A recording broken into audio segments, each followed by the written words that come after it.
آج جو ہم ہدایت پہنچانے کا طریقہ کر رہے ہیں، جو اپنایا ہے ہم نے، تو اس میں ہم نے یہ دیکھا ہے اس معاشرے میں یعنی بسا اوقات سختی پیدا ہو جاتی ہے کہ جناب یہ ہدایت ہے، یہ قرآن کا پیغام ہے، یہ دین کا پیغام ہے، اور ڈنڈا میرے ہاتھ میں ہے اور اس کو ماننا ہی ماننا ہے۔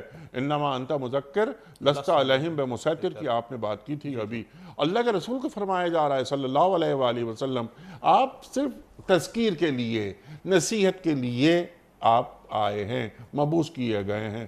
لست علیہم بمسیطر، سخت گیر بنا کر نہیں بھیجا گیا ہے۔ بلکہ قرآن کریم کسی اور جگہ بھی فرماتا ہے نا، اگر آپ سخت گیر ہوتے، محمد مصطفیٰ احمد مصطفیٰ صلی اللہ علیہ وآلہ وسلم، وَإِن كُنْتَ فَظًّا غَلِيظَ الْقَلْبِ لَانْفَضُّوا مِنْ حَوْلِكَ، تمہارے گرد سے سارے چلے چھٹ جاتے۔ اللہ اکبر۔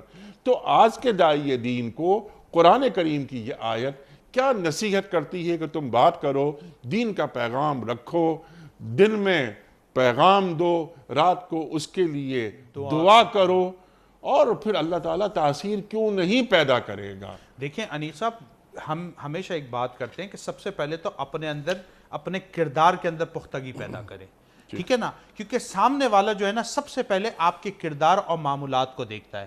میں زبان سے کتنی ہی اچھی بات کیوں نہ کروں، لیکن اگر معاملات ٹھیک نہیں ہیں، کردار ٹھیک نہیں ہے، افعال ٹھیک نہیں ہے، لوگوں کے ساتھ لین دین ٹھیک نہیں ہے، مال کا آگے تجارت کرنا ٹھیک نہیں ہے، تو کبھی بھی میری بات کسی کے اوپر اثر انداز نہیں ہو سکتی۔